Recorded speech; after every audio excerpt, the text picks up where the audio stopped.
Hey everyone, Happy New Year first of all, and welcome to 2024. Today I picked up the newly released Marvel Rocket and Baby Groot set.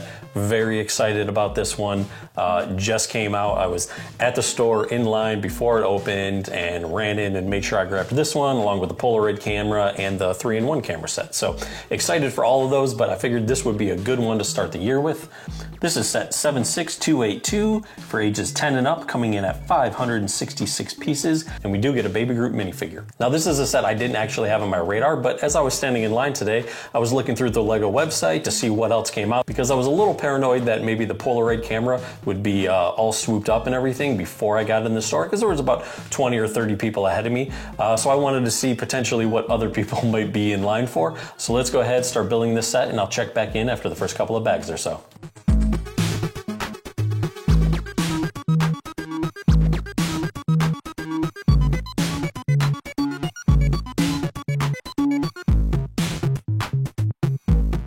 Okay, so we just finished up with bag one, and you can see here, it's pretty much just his body, his core, the body armor, and then we also kind of have his shoulder pad protectors. Now to this point, everything's been pretty much symmetrical. The only thing I would note is on his belt, we have two 1x1 clip top pieces, and then also a 1x2 plate with handle. So those are really the only things that are not symmetrical at this point, but everything's pretty much straightforward. And now we're gonna move on to bag number two, which is gonna be his legs. I imagine that's pretty much gonna follow suit, but there might be some slight variations from one side to the other, so we'll see about that.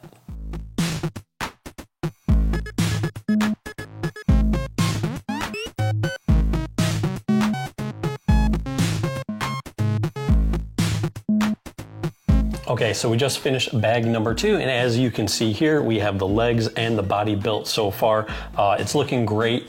The legs basically are put together in three separate sections, and for the most part they are exactly the same and symmetrical. So you are kind of building the same section twice essentially, but there are little differences just to keep things symmetrical on each side, so some pieces are reversed. The one thing I am curious about though is how balanced this figure is going to be once we get the head and the arms and the guns. Right now it kind of wants to lean back a little bit, even though I'm kind of pushing it forward. So I'm kind of curious if this is the figure that when you put it on your shelf and you walk by it, it'll be a little wobbly or maybe even fall over. So just something to look out for, but I imagine they kind of figured that out. So now we're going to move on to bag number three and start building Rocket's face.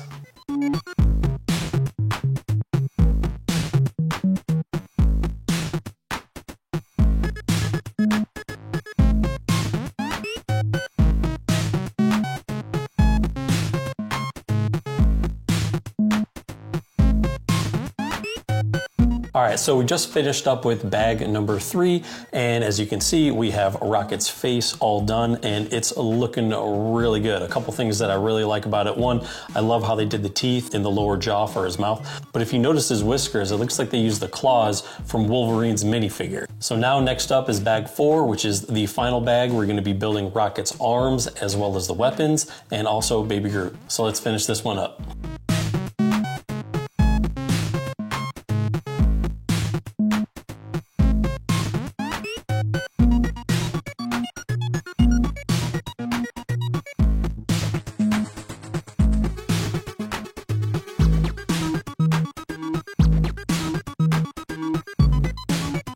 Well, everyone, we are all wrapped up here, got through all four bags pretty quickly, and yeah, really liking the look of this. You know, I already mentioned the kind of Wolverine claws as the whiskers. There's also just some really cool parts. They utilize some Technic pieces in the ball and joint areas for the articulating parts and the legs, then in the feet and the shoulders. So I thought they made really good use of those parts.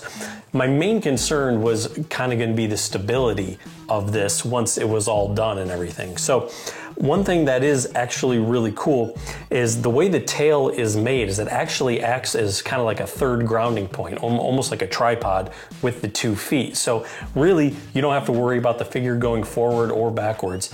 So that's pretty safe. But without the tail, it would be a little sketchy. Not gonna lie there.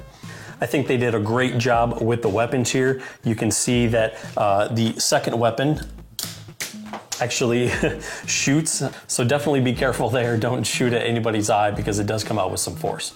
Something I did find interesting is we actually have a couple of printed pieces. Like you can see his sort of his middle eyebrows here, and then over here just the hair kind of around his ears. Those are printed pieces. But then we have other pieces that you have to apply stickers to. So you kind of get both here. I'm not really sure the thought process behind that. Maybe it was just cheaper to do it that way, but I did find it interesting that we get a little bit of both in this set. So I must say, for $60, I think this is a pretty good set. We get over 566 pieces. There's some good detail. We get some printed pieces. You know, we have weapons that shoot and everything. So yeah, it's a pretty cool set. I just really like the overall attention to detail and some of the fun things they did with it. Let me know what you guys think of this below. What do you think about the price point for this figure? Is this something that you're gonna get, maybe you're gonna wait on for a little bit, or is it a must-have right now? All right, everyone, thanks for watching. More on the way.